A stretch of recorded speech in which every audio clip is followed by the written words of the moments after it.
everybody. Welcome into the Shelby County High School Football Show. One of the biggest weeks of the 2022 season is ahead. The final week of region play, and we've got a lot on the line this week, including our game of the week right here at Warrior Stadium as the Thompson Warriors going to play host to the Hoover Buccaneers. Another top 5 battle between these two teams in the 6th consecutive year that they're meeting to decide who will win the region champion. And each of the last 5 years going into this season, not only have they met for the region championship, they've met in the semifinals of the Class 7A playoffs for a spot in the state championship game. And we all know Thompson's been there 4 years in a row, won the last 3 titles in a row, but Hoover got the region championship last year. So a lot on the line in this game, some redemption for Thompson. Both of these teams playing lights out on the defensive side of the football this season. We're going to talk a ton about that game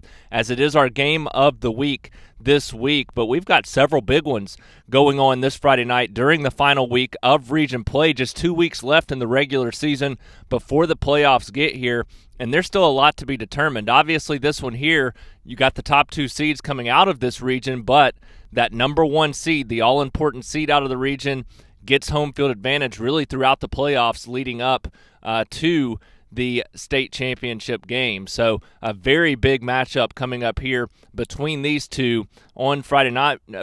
But beyond that, you look beyond across the county, you've got Helena Benjamin Russell, a big game that could determine one of those top 2 seeds in Class 6A Region 3, and then as well as Pelham Chilton County. That's a big game as well. There's still so much that can happen in Class 6A Region 3. Homewood has locked up the region title there, but as far as playoff seeding goes, you've got a lot of different scenarios that could unfold on Friday night, including some tiebreakers that leave some teams in this. So it's going to be interesting to watch how that unfolds. Helena, if they win Friday night against Benjamin Russell, gets the 2 seed in that region. If they lose, Pelham wins. There's a lot that could happen on Friday night, so we'll touch a little bit on that throughout this week's show. But you've also got Vincent and Thorsby. That game, an important one as well. If Vincent wins that, they get the 2 seed and home field advantage in the first round of the playoffs. And Montevallo American Christian, the Montevallo Bulldogs, they need some help, but they also need a big upset victory against American Christian to get into the playoffs this season. So those just a few games taking place this week that have some postseason implications on the line in their matchups. But beyond that, we've got some very intriguing games ahead this Friday night. We're going to talk about them all, but of course we're going to start right here with our game of the week between Thompson and Hoover. Well, here we go again. For the 6th consecutive year, these two teams meeting for the region championship during the regular season. It's the final game of region play for both of these teams, and then a bye week before the playoffs get here. So an important week not only for the region championship, but to gain some momentum going into the playoffs or sustain momentum going into the playoffs, because both of these teams are playing lights out right now. But beyond that, to really have the opportunity to gain home field advantage throughout the playoffs. If you win this game, likely going to be a rematch in the semifinals, a good chance of that at least, as we've seen it the last 5 years in a row. So you win this one, that gives you a good chance. It does. It guarantees you home field advantage in that semifinal matchup later on down the road. There's a long ways to go before we get there, though, and the focus right now is on this Friday night between two of the hottest teams in the state at the moment. You look at how these teams started the season. Well, Hoover, they lost their opener, 17-14 to Auburn, a very low-scoring defensive battle. The Thompson Warriors, they lost their first 2 games to Buford and Lipscomb Academy, 2 of the best teams in the country. So tough starts to the season for both of these teams, coming in expecting to compete for a region championship and a state championship, but they weren't down for long. Both teams have bounced back in a big way. Obviously, we've seen what Thompson has done the last 7 weeks, winning each of those games, sitting undefeated in region play right now. Same for the Hoover Buccaneers. Since that opening loss to the season, they have bounced back with 8 consecutive wins to sit undefeated in region play, just like the Thompson Warriors. So these two teams enter this matchup on fire, playing some great football. And it's largely because of what we've seen on the defensive side of the football from both of these teams playing lights out on that side of the ball. Hoover, this is a team that is really shined on the defensive side. They've given up 17 or less in every game this season and 14 or less in every game since week 2. So that first game of the season that they lost 17-14 is the only time this season that they've given up more than 14 points so far. So a team that has just been dominant on that side of the ball. Same story for the Thompson Warriors. Yes, in those first couple of games, they gave up some points, but a lot of those points came because of the offensive turnovers. Several pick sixes, you had a scoop and score, you had kick returns. It was all there. The defense truly gave up 14 points or less in those 2 games, and they've done it every game since then as well. So this is a Thompson defense that also has been playing lights out throughout the season, and they've given up 7 or less in 3 games this season, including the last 2 in a row coming into this matchup. So a team that's playing well defensively and is led by some of the best defensive talent in the country. You look at Peter Woods up front on the defensive line. You look at Tony Mitchell in the secondary. Anquan Fagans has been lights out in the secondary as well. So this team is just loaded with defensive players, and that doesn't even get you to the guys like Jake Ivey and Seth Hampton, who have been big-time playmakers. May not be in the spotlight every week, but those are the kind of guys that Thompson really relies on or has relied on the last several years when you look back at what the last several defenses have been able to do. Same story this year. You've got those stars, but it's other guys stepping up around them, doing their jobs and making big-time plays that have also been key so far this season and has led them to this point to have this opportunity, because you look at where the struggles for both of these teams have come so far this season, and it's been on the offensive side of the ball. Hoover scoring 29.6 points per game, Thompson scoring 29.9 points per game, and you look at that, that's where the struggles have been.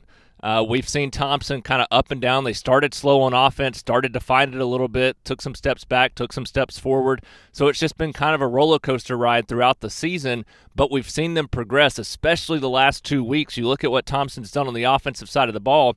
They've scored 49 and 51 points each of the last 2 weeks. So offense starting to find itself, not against the toughest teams, but starting to gain some confidence there. They've got 2 quarterbacks that have played extremely well. Zach Sims, kind of that leader. He's a junior here for the Warriors. Had some experience last year, and he's kind of that guy that's going to get out there, get after it, can run the football extremely well. And then you've got 8th grade quarterback Trent Seaburn, who's gotten in on a lot of action this year. And you look at what he did last week, 8 of 10, more than 120 yards and 2 touchdowns in limited time a week ago. He can really read the defense well, and he has a great arm, especially for an 8th grade quarterback. He's going to be a very talented player, one of the best quarterbacks in the country over the next 5 years still. So a lot left to see from him, but Sims has that junior edge, a little bit more experience in the system. So you've got both of those guys, and both of them could see action this Friday night. And I think that could be a very important thing, just knowing that you can rely on 2 guys to go out there and make plays for your offense. But beyond that, A.J. Green, Michael Dujon, these are 2 guys that can really run the football well, and they haven't had to do a ton. They've had some games where they've been relied on and leaned on heavily, especially Green as the starting running back. But the last several weeks, they've been able to go out, take care of business early, hadn't had to do a ton in the second half of football games, and so they're going to enter this game a little bit more rested and ready to roll, and that's a dangerous combination because those 2 guys are very speedy, very athletic, and they're very physical, and it's a dynamic 1-2 punch that I think could make a difference in a game like this that's going to be a little bit more low scoring between these 2 teams. But you look at that, you look at how these 2 offenses have performed against the best defenses that they've played so far this season. Thompson, they've scored 17 or less against Buford, against Lipscomb, against Clay Chalkville, and against Hewitt-Trussville. Those are the toughest teams they've played this year, some of the best defenses not only in this state but across the country. All of those defenses extremely talented, and Thompson's found a way to win the last couple. They beat Clay Chalkville. They beat Hewitt-Trussville. What that shows me is they've grown from earlier in the season against Buford and against Lipscomb, defense played lights out, gave them a chance to win. Offense did some things that were okay, really struggled in the opener, played well in the first half against Lipscomb in that game, but then came back in the second half and kind of got back in that rut that they saw in the first game. So early in the season, it was mistakes, it was turnovers that were costing them those games. Against Clay Chalkville, against Hewitt-Trussville, a lot less mistakes on the offensive side. So even though they didn't put up a ton of points, they were able to play well enough on that side, protect the football, and do what they needed to do to pick up tight, low-scoring wins. So they've learned a lot from the start of the season to now. I think that's a huge bonus going into this matchup because you've got the same situation for Hoover. This is a team that scored 17 against Hewitt, 14 against Auburn, also struggled against Vestavia, scoring just 20, and also against Spain Park, scoring just 24. So this is an offense, when you look at that, it struggled with the best defenses that it's played. Spain Park and Vestavia do have good defenses as well, but not going to be the strongest defenses that you've seen week in and week out. So this is a Hoover offense that's also struggling, now about to go up against one of the best defenses in the country. What that tells me is you've got two really good defenses. You've got some offenses that have grown from the start of the season, but at the same time, not as talented as the offenses we've seen the last several years where these two teams have been putting up 40-plus points coming into this matchup. So I think this is going to be a tight, low-scoring game.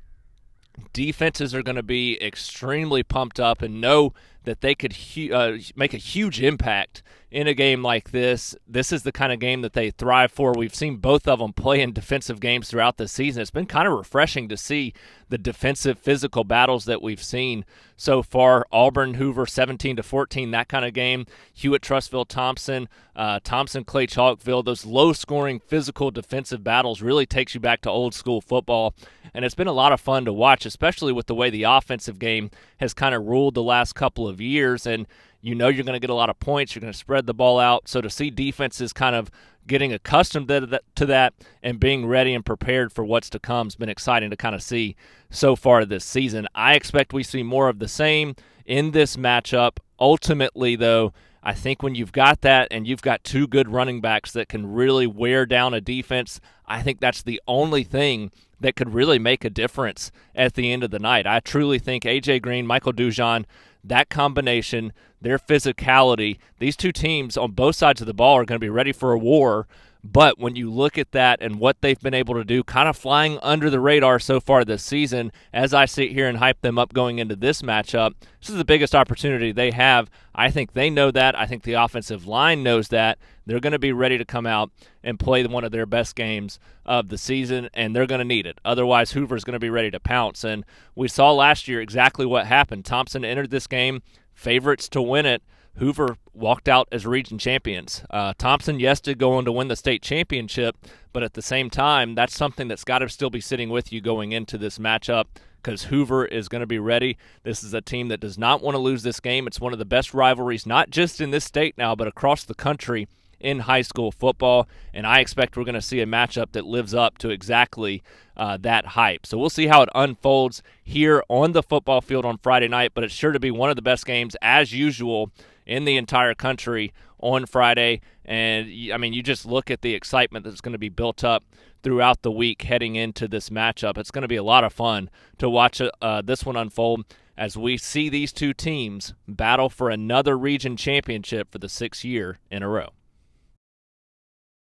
Now we'll jump in, go classification by classification, talk about the rest of the matchups coming up this Friday night. We've got some big ones, and we're going to start with the Spain Park Jaguars taking on the Oak Mountain Eagles, two teams looking to finish off the season with some confidence. This is the final game for Oak Mountain. Spain Park still got one left after this against Pelham in another county battle, but these two schools right here are separated by about 2 miles, and two of the biggest rivals in this county from that 280 area standpoint. So you haven't had the most successful season for either of these teams, but this kind of game can really change the momentum moving into next season. Neither one of these teams is going to make the playoffs this year, so you look at Tim Vakakis and Spain Park, this is the kind of game that could really help build momentum for your program going into year 2 as the leader of the Jags. As for Oak Mountain, it's been tough sledding so far this season for Tyler Crane and the Eagles, but this is still a team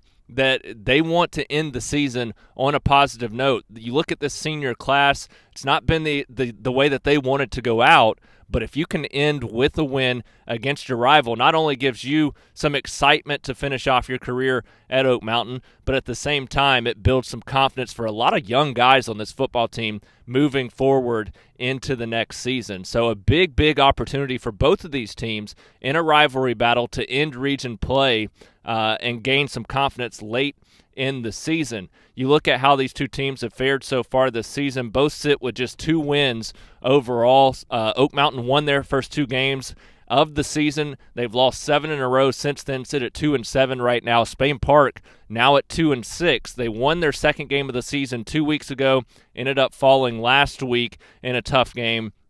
So now they're looking to bounce back again, pick up that 3rd win going into the final week of the season, while Oak Mountain looks to grab their 3rd win to finish off the 2022 season. Right now, the story of these two teams has been the struggle on the offensive side of the football. That's been the entire difference for both of them. It's left their defenses on the field far too long each game throughout this season, and that's really where the highlight for both is. Their defenses are extremely talented, but they've just been on the field for a lot of the games, and that's been something that's been tough to overcome. It's wore them down, and especially as you get later and later into the season. But right now, Oak Mountain scoring 14.6 points per game on the offensive side. Spain Park, they're scoring 17.4 points per game on the offensive side. You switch over, you look at the defenses. Oak Mountain's points per game, they've given up 33.4 so far on average this season. But it's a defensive unit that's probably a little bit more talented than that. They've played extremely well in the first quarter of games, and for the most part, they've played pretty well in the first half of games this season, but just playing too many minutes, and that's eventually wearing them down and leading to the second half kind of getting out of hand the majority of the way. As for Spain Park, giving up 27.8 points per game, and it's a similar situation. They've played some good defense against some of the best teams that they faced this season. You look against Hoover in that game down to the wire, they just couldn't score enough points in a 24-10 loss there to the Buccaneers in a big rivalry game. So the defense has done what it needed to do at times. The offense just hasn't been able to get enough points, especially early in games. You've got to start with some confidence on the offensive side of the ball. Give your defense some confidence there with some points to work with. But so far, they've just been playing behind the 8 ball too much this season. So you look at these two teams and what that means. Spain Park, they've scored 21 or less in all but 2 games, 28 or less in all but 1 game. Oak Mountain, they've scored 23 or less in all but 1 so far this season. Going to see a defensive battle. These two defenses too good. Offenses struggling a little bit too much. So I think you're going to see a very low-scoring game. Right now, you got to give the edge to Spain Park. I think their defense is just a little bit ahead of where Oak Mountain is at this point in the season, and we've seen Spain Park's offense at least show some promise at times, but mainly because they've got some veteran guys there on that side of the football. They've got some athleticism over there as well. I ultimately think that makes the difference in this 280 area showdown, a rivalry battle between these two schools separated by a couple miles, but I don't think there's much separation between either of these schools. It really is just going to come down to which of these two coaches, which of these two teams is more motivated to pick up that late season win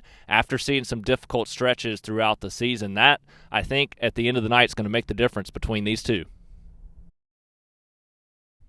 Was the last game of the season for the Chelsea Hornets as they hit the road to take on Hewitt-Trussville. So not the easiest of matchups to end the 2022 season. The first season for head coach Todd Cassidy. He's seen some positive signs so far this season. They obviously sit with just one win so far this season at 1-8 overall. They've lost 5 games in a row, but this is a team that's lost some close games. They've been in some games throughout the season.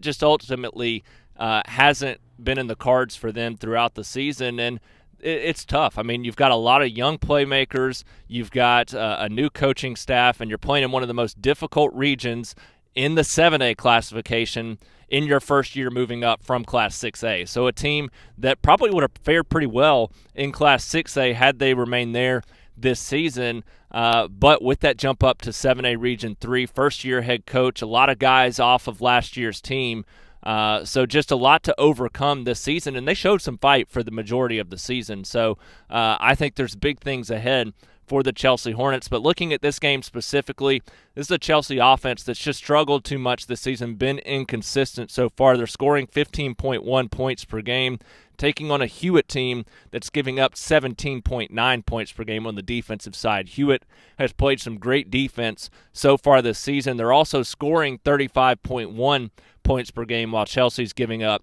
32.8 points per game. Now look, Chelsea's not going to go down without a fight. It's their final game of the season. Hewitt's pretty much locked in to where they're going to sit in the playoffs. So at the end of the night, anything could happen in this game. This is a Chelsea team that's fought against some good teams so far this season.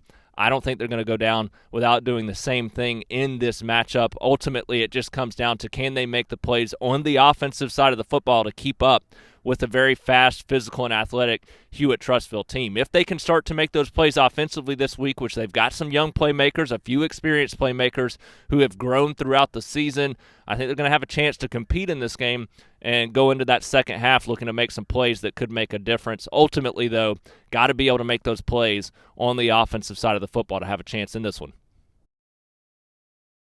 This game has quickly turned into a very, very big matchup for the Helena Huskies, the Benjamin Russell Wildcats, in a region finale. And winner of this game, great chance of getting home field advantage in the first round of the playoffs. The loser could fall as low as the 4 seed, may even miss the playoffs. It just depends on how things shake out on Friday night. So a big, big matchup for these two teams. But the easiest route for Helena is to win this game, you get the 2 seed. It's as simple as that. So that's got to be a motivating factor for this team going into this football game. A team that typically plays pretty well in their home field, very physical team that wants to wear you down, and that's a lot of what they're going to see from the other side in Benjamin Russell as well. But for the Helena Huskies, it's all about rebounding. This is a team that's going to have to bounce back from a difficult week last week, a very physical, tiring game that went 4 overtimes that they ultimately lost 52-51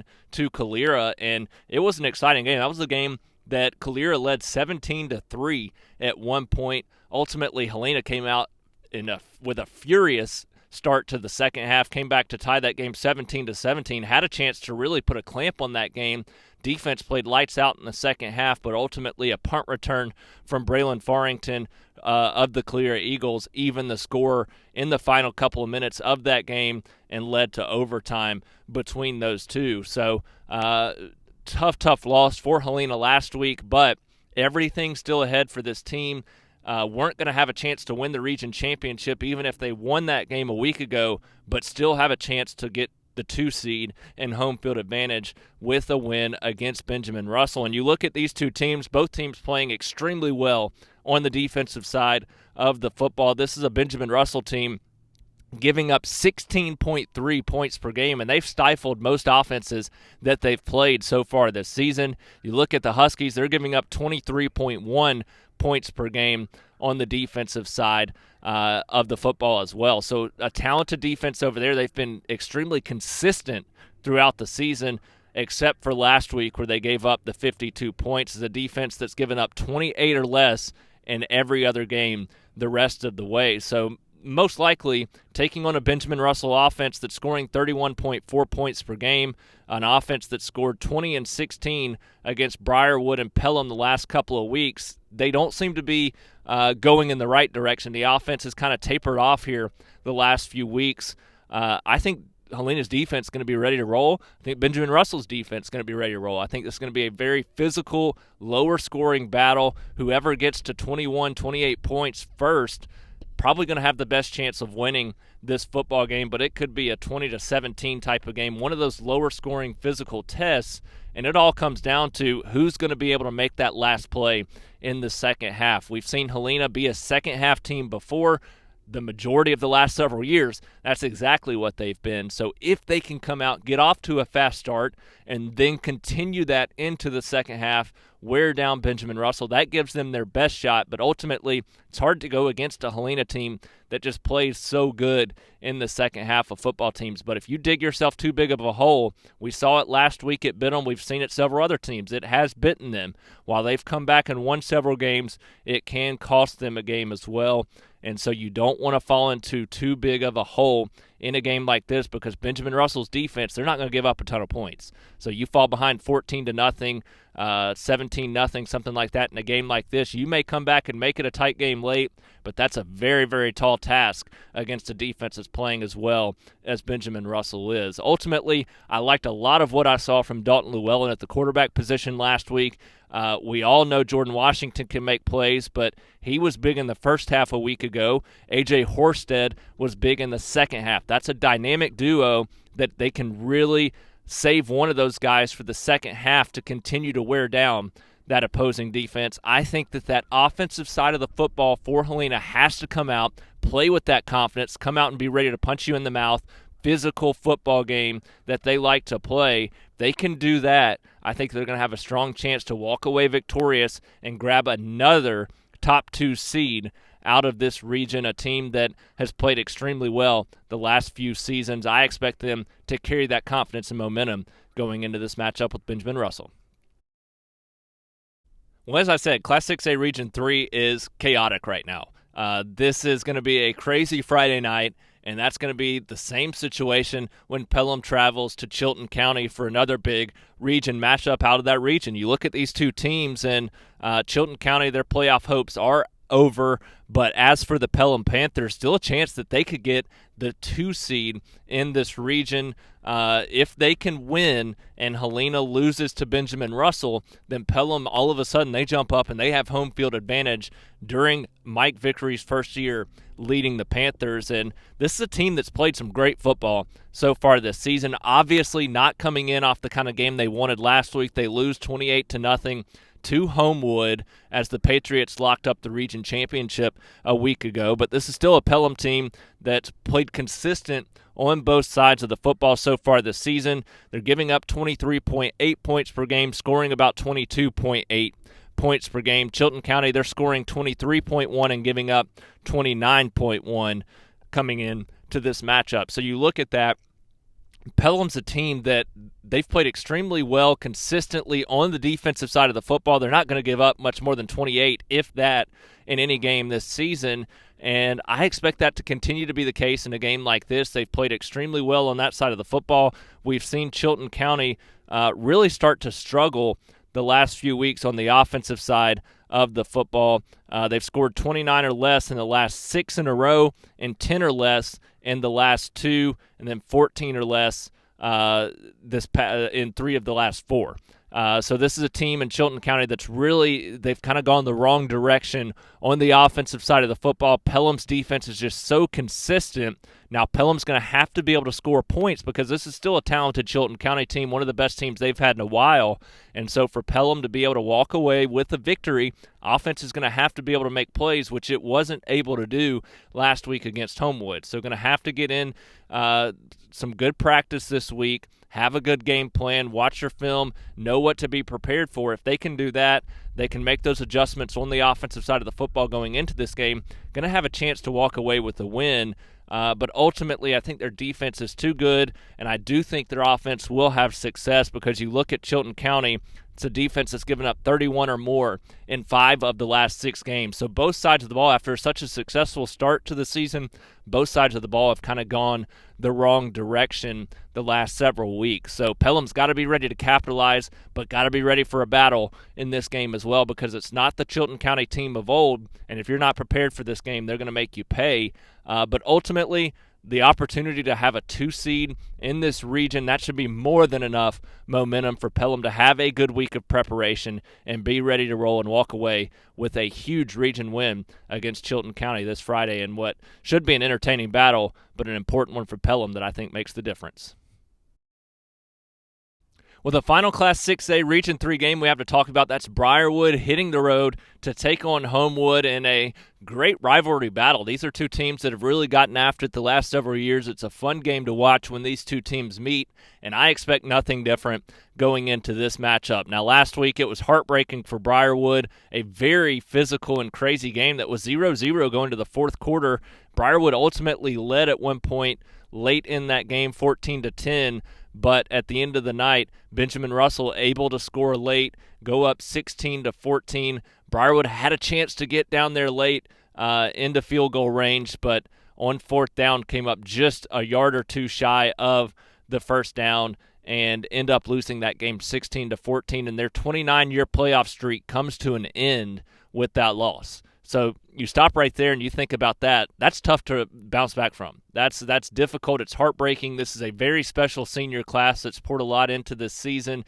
They're in a very difficult region in Class 6A, so it's just all around tough. It's simple as that. But now you get to go into this matchup, this senior class, looking to find that glimpse of hope, that momentum that they can carry with them moving forward, and a win over Homewood does that. This is the region champion. It's a rival. This is a team in Briarwood that wants to win this game. It's a senior class that knows what this could mean for them moving forward, and I expect they're going to show up and be ready to roll in this football game because of what it means. And this is a Briarwood team, despite missing the playoffs, they are extremely close. They started the season in the top 10. They're extremely close to still being at least just a one-loss football team with that opening loss to Clay Chalkville. You look at how this season has unfolded for the Lions.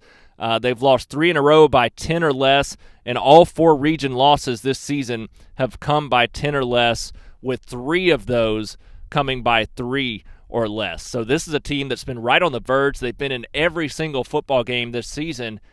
It's hard to see that not being the case this week. With a game that they know that they want, looking to bounce back as long as they're able to shift their focus, it's hard to imagine them not being in this game. This is a very talented Homewood team, though. This is a team sitting at 6-2 overall, 5-0 in region play, scoring 26.6 points per game, so not lighting up the scoreboard, but giving up just 20.4 points per game. As for Briarwood, scoring 23.8 points per game so far this season. Not really where they needed to be. Probably needed to be in the 30s this season, especially with star quarterback Christopher Vizina still there, leading the Lions at the quarterback position. And beyond that, the defense has given up 28.1 points per game, and that's been a big concern as well throughout the season. It seems like they were just maybe a star linebacker shy, a star receiver or running back shy this season of being an extremely good football team. They had a lot of good playmakers. It just never got to where it needed to be, especially in this 6A Region 3 area. I mean, you look at this Briarwood team, they're in 5A this year, which is where they probably belong. This is a team that's competing for a state championship this season, as they've done in the past at the 5A level. So you look at that, I don't think that they're going to back down from this challenge against Homewood. They've got the talent. The defense is coming off one of its best games of the season last week against Benjamin Russell. I think that that's going to give them a big shot in the arm going into this game, and I know that this offense wants to make some big-time plays. They had some great performances last week from Brady Wall, from Cooper Higgins. Those two guys really stepped up running and catching the football. I think Vizina's going to bounce back, had a couple of interceptions last week. I think he bounces back this week. I think Briarwood's going to be ready for a big-time game, and they're going to have a chance to win this game because they've had a chance to win just about every single game they've played in so far this season. And this one, it shouldn't be any different. Well, last week was crazy. As simple as that. 4 overtimes for the Calera Eagles. They walk away victorious 52-51 over Helena, and they've now played a combined 7 overtimes the last 2 weeks, winning arguably two of their biggest 6A games in school history. They take down Briarwood the week before in triple overtime. They beat Helena last week in quadruple overtime. So this is a team that's riding high right now. Got to be just running on fumes at this point. I couldn't imagine this point in the season playing 7 overtimes the last couple of weeks. They've got to be exhausted, but now they get a home game against Gadsden City, a non-region game, still a very slim outside chance that they could get into the playoffs. It would take some chaos, but that possibility is still there here over these final couple of weeks, depending on how those games unfold in Class 6A Region 3 between Helena and Benjamin Russell, Pelham, Chilton County. So we'll see what happens at the end of Friday night for the Calera Eagles, but a very slim chance of still getting into the playoffs. But you look at this matchup in general, like we just said, the 31-28 triple overtime win against Briarwood, 52-51 quadruple overtime win last week. It's a team that's got to be confident, albeit a little bit tired. This is a team that's got to be extremely confident going into this game, showing that they can make the plays in the clutch and that the offense can step up and make big-time plays. This has been a roller coaster of a season for the Eagles. Played well at times defensively, struggled at times offensively when they've done that. Then they've played well offensively and struggled defensively. Well, now we've kind of see it all come together at different times the last several weeks. I expect that to continue to be the case going into this matchup. Now, this is a good Gadsden City team that's playing some good football right now. The Titans have won 3 in a row and 5 of 7, sitting at 5-4 overall in the 6A classification. And they've scored 53 and 55 in back-to-back shutout wins against May Jemison and Lee Huntsville. And the week before that, they win 37-7 against Hazel Green. So offense has scored 37 or more the last 3 weeks, given up 7 or less with back-to-back shutouts. Playing some good football coming into this matchup, but not the same region as what Calera has played in so far this season, and what's been one of the most balanced and difficult regions in the state so far this season. So I expect you're going to see a very entertaining matchup. I do think Gadsden City's a decent team this year, and I think Calera's a decent team this year, just as a matter of which team comes ready to play. Calera, if they play well on the defensive side of the football, which they've got the potential to be one of the better defenses in the state, they can shut down anybody. The offense, it struggled a little bit with consistency early in the season, but we've started to see some other guys step up and make some plays. If that connection with Preston Stokes and Braylon Farrington is on, then that opens up things with other guys in the receiving game, in the passing game. But you've also got Daniel Brown and Amari Brundage in the rushing attack, and those two guys, two bruising running backs that can really make a difference, and they set the tone last week, in my opinion. That really opened up things in the pass game, and then you look at special teams, and Braylon Farrington being able to take it to the house anytime he touches the ball can also make a difference in a football game. So, long story short, Calera comes out and plays well on both sides of the ball, going to have a chance to win this football game. If the defense struggles, the offense better show up. If the offense struggles, defense, I think, can play well enough to keep them in it, but ultimately don't think they can do enough against this Gadsden City team that's just playing too well right now. So that offense has got to be ready to roll. Defense has to be ready to make a statement. If Calera can come out and get off to another fast start like they did last week, jumping out 17-3 against a very good Helena team, then it just becomes about making those second-half plays, keeping your foot on the gas pedal to be able to pull away. I think they're going to have a very strong chance to pick up another win, a third in a row, in what's been another big-time season compared to where this program was a couple of years ago, to where they got last year, and now where they are this season, coming off these 2 wins that they've just had. This is a team that's gaining some confidence, starting to show that they're going to be a contender in 6A for a while to come.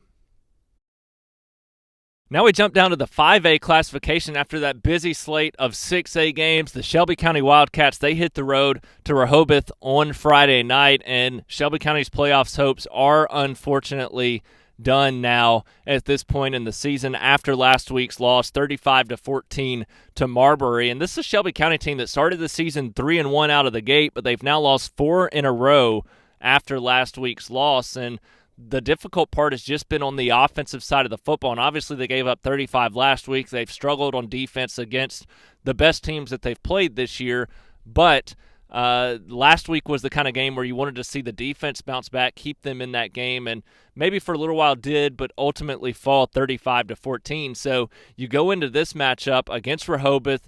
Now it just becomes about gaining that momentum down the stretch to end this season, and you really want to see the defense bounce back, but you want to see the team take some chances on the offensive side of the ball, look to gain some young playmakers, some confidence throughout this game. This is a team that's extremely young, especially on that offensive side. They've got a lot of guys playing both ways as well, so at this point in the season, getting some confidence for those players is going to be a huge thing in this matchup. And you look at Shelby County's offense, they've scored 14 or less in all 4 of those losses that they've had the last several weeks, and 6 or less in 3 of those 4 losses. So that 4-game losing streak, it's been about the offense not being able to score enough points.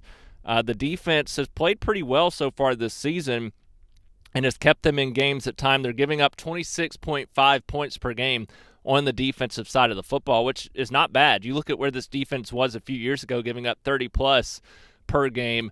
This is a defense that's played extremely well the last 2 years. They've just been on the field so much this season, and that's ultimately made the difference, especially when you got guys playing on both sides of the football.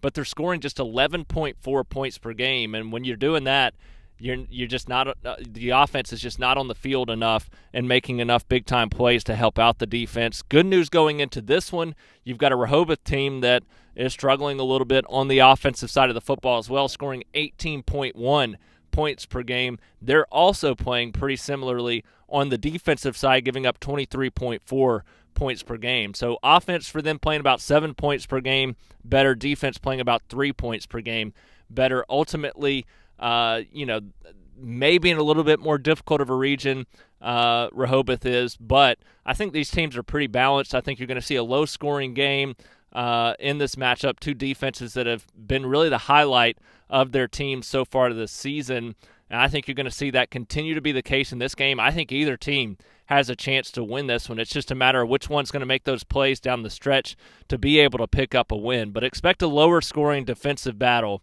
when these 2 teams meet this Friday night at Rehoboth High School.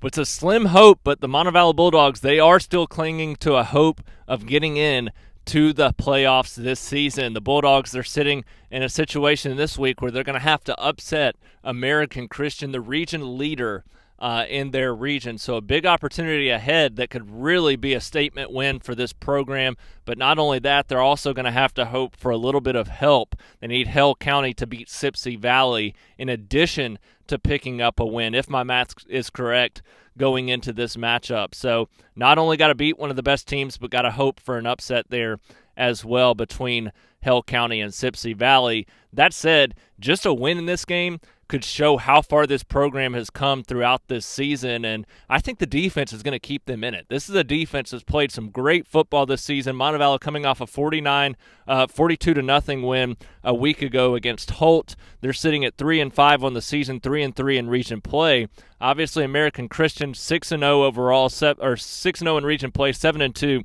overall on the season.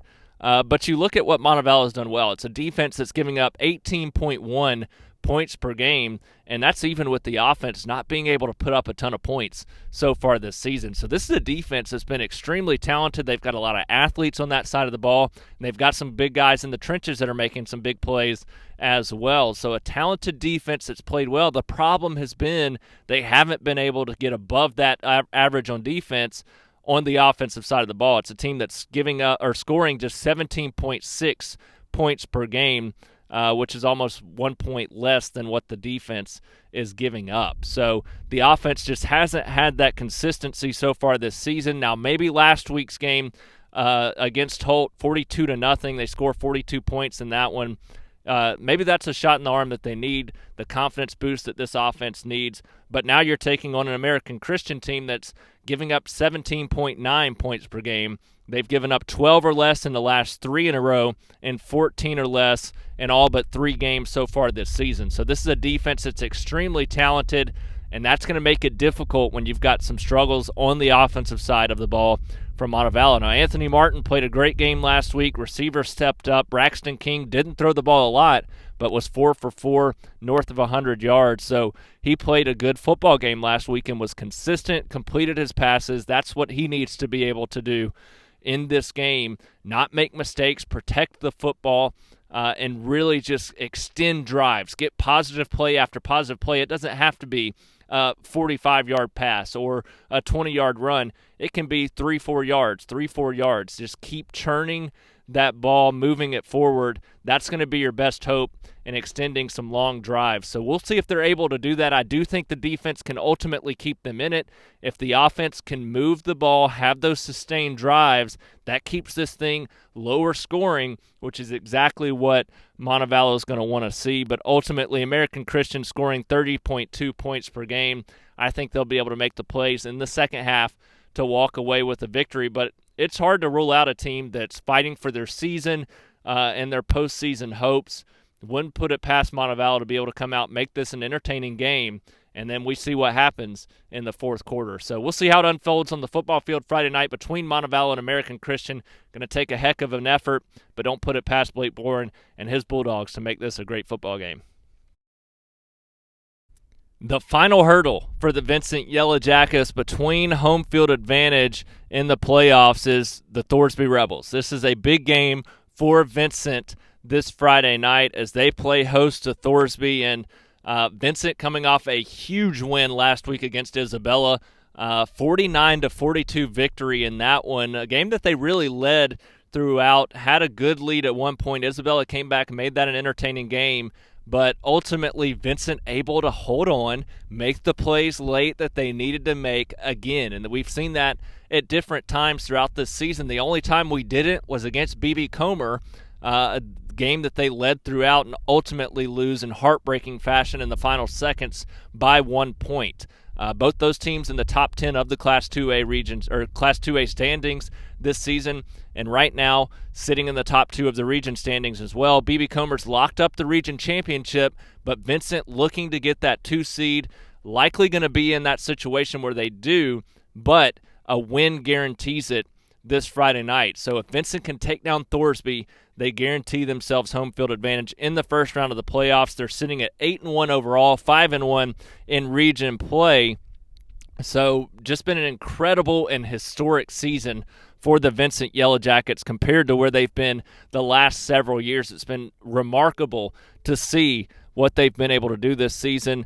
And you look at these two teams going into this matchup, and they're similar opponents. So Vincent, we know how they played against B.B. Comer, lost by 1 point, thrilling game, led throughout, probably should have won that one. Last week against Isabella, they win 49-42. Well, you look at what Thorsby's done against those same two teams, the top 3 teams in the region, and Thorsby has lost 44-16 to B.B. Comer, the team that Vincent lost to by 1, and they lost to Isabella 59-30, the team that Vincent just beat 49-42. So that tells you that if Vincent plays their best game, if they come out focused, start strong, they're the better team in this football game. You look at how these two teams have played so far. Thorsby scoring 33.8 points per game. Vincent scoring about 15 points more per game at 48.2. Vincent giving up 15.3 points per game, which is about 10 points less than what Thorsby's giving up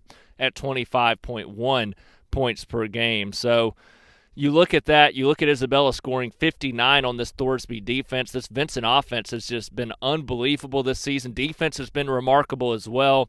It's hard to see them not picking up a win in this game, but like I said, you've got to start strong. This is a team that has started a little bit slow the last few weeks. It's left teams in the game, and then they're able to hit the gas pedal in the second half. Last week it was kind of the opposite. Decent start, was able to build up a halftime lead, and then end up finishing a little bit slow and allow Isabella back into that game. So it's all about having that balance of a strong start, finishing even stronger, and pulling away for a victory. If Vincent has a good week of preparation, if they stay focused, if they're not looking ahead to the playoffs, this is a team that's going to walk away or walk into the playoffs with home field advantage. That should be all that needs to be said. This is a team that has that to use as fuel going into this game, and I think they do just that. That takes us into the AISA and ACSC, and we're going to start with the Cornerstone Chargers as they host Evangel Montgomery this week. And Cornerstone, it's been a big 2 weeks. After starting 3-0, they lost 2 in a row. Now they've bounced back with 2 more wins, sit at 5-2 overall this season. They've responded to those 2 losses with a 50-22 win against Trinity, and a 52-16 win against Meadowview. They've done exactly what they needed to do. The offense continually scoring near the 50s, but the defense stepping up. After giving up 50 or more in 3 straight games, the defense has now responded by giving up 22 and 16. That's huge. That's what they need to continue their momentum going into the playoffs, a chance to win the AISA 8-man state championship this year. So, going into this matchup, Evangel out of Montgomery sitting at 2-5 overall this season, scoring 23.7 points per game, giving up 36.1 points per game. Cornerstone scoring 42.3, giving up 31.7. Cornerstone's offense playing extremely well right now. They've scored 40 or more in 5 in a row, 50 or more in 3 of the last 5. And the defense, which was a question mark a few weeks ago, has now bounced back. I think that continues to be the case. This offense is going to roll up more points in this one. The defense should continue to play well like it has the last few weeks. If it doesn't, Evangel's going to have a great chance to stay in this game and pick up a high-scoring win. So Cornerstone's defense is still a key because we know the offense can play well week in and week out. Coosa Valley, they're hosting Southern Academy this week. Coosa Valley coming off a bye week. This is a team that's sitting at 1-7 overall, scoring 5.6 points per game, giving up 28.8 points per game.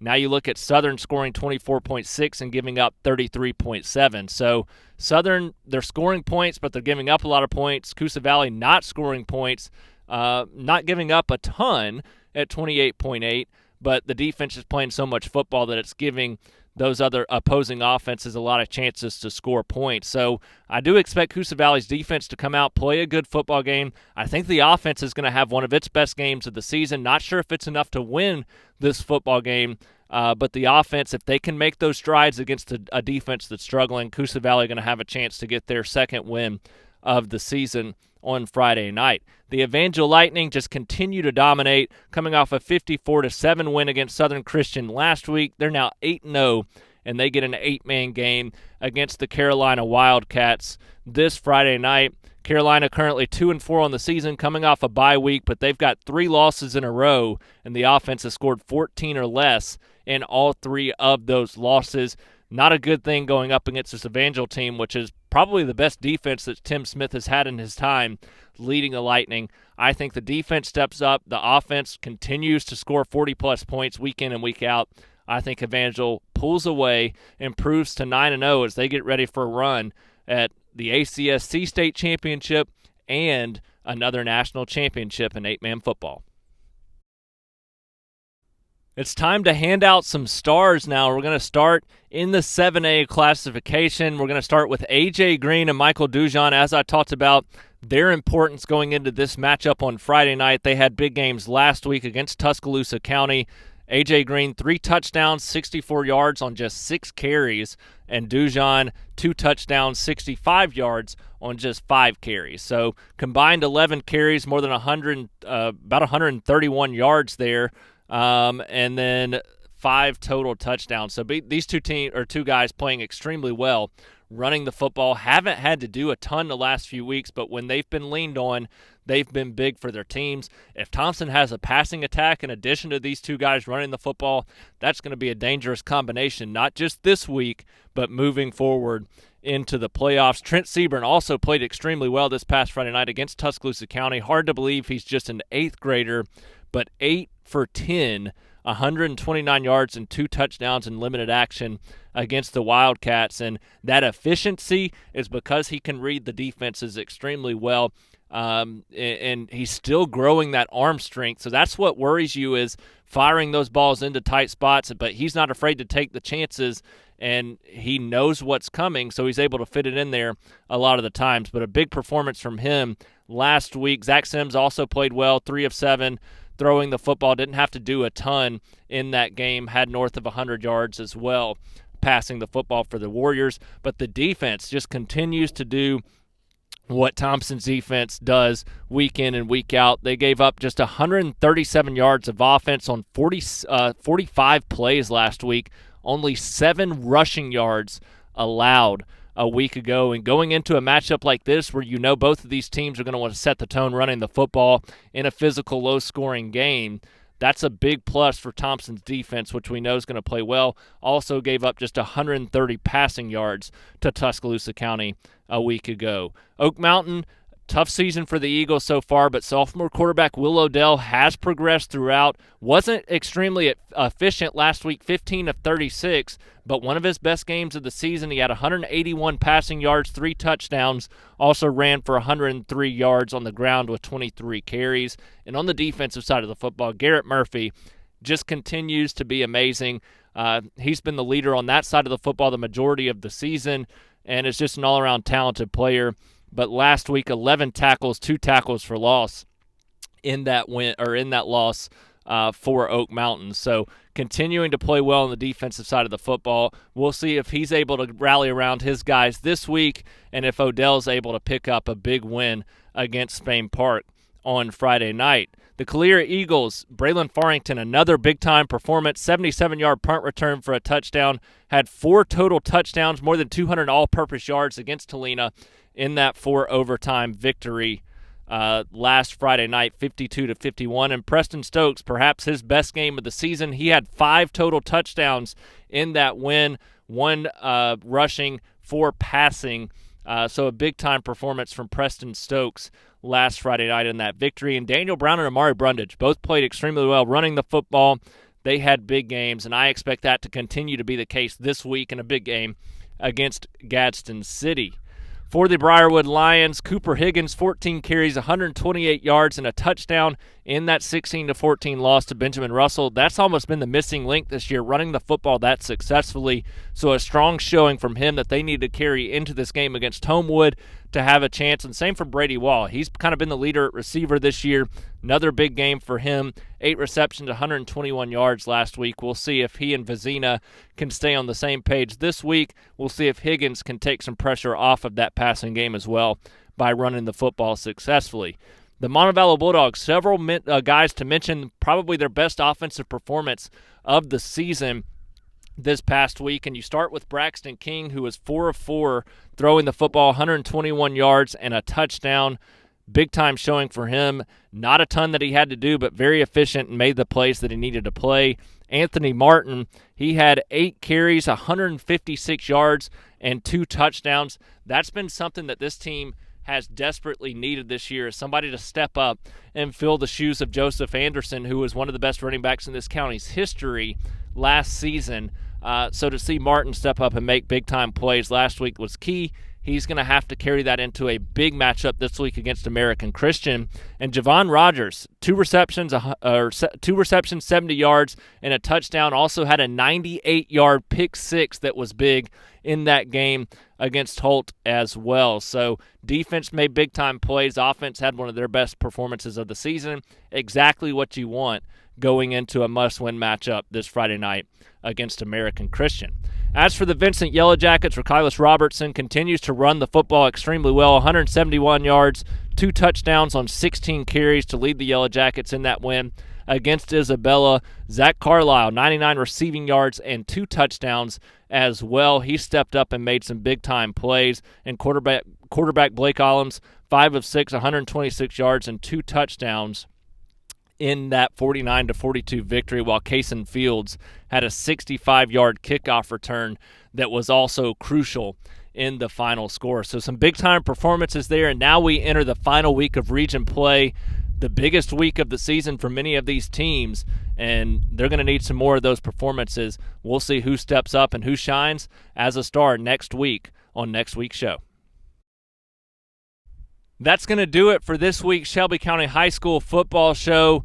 It's a cold, cold morning out here, Tuesday morning, the coldest morning we've probably had so far this season. The wind's blowing a nice brisk wind right now. It feels like late October football as we've got some big games ahead. So it's going to match together this Friday night. None bigger than the one right here behind me for the region championship, but Helena may argue that. A chance for home field advantage. Same for Pelham in that battle against Chilton County. So some big, big games this week to close out region play. Just 2 weeks left in the regular season, so if you get the chance, get out, support these teams across Shelby County on Friday night. Some of them, this is their final week of the season. Some have one more after this, and then a few will be making it into the playoffs here in 3 weeks. So a busy stretch here and an exciting stretch. Can't wait to see how it unfolds. I appreciate you all for tuning in. I will see you right here on Friday night,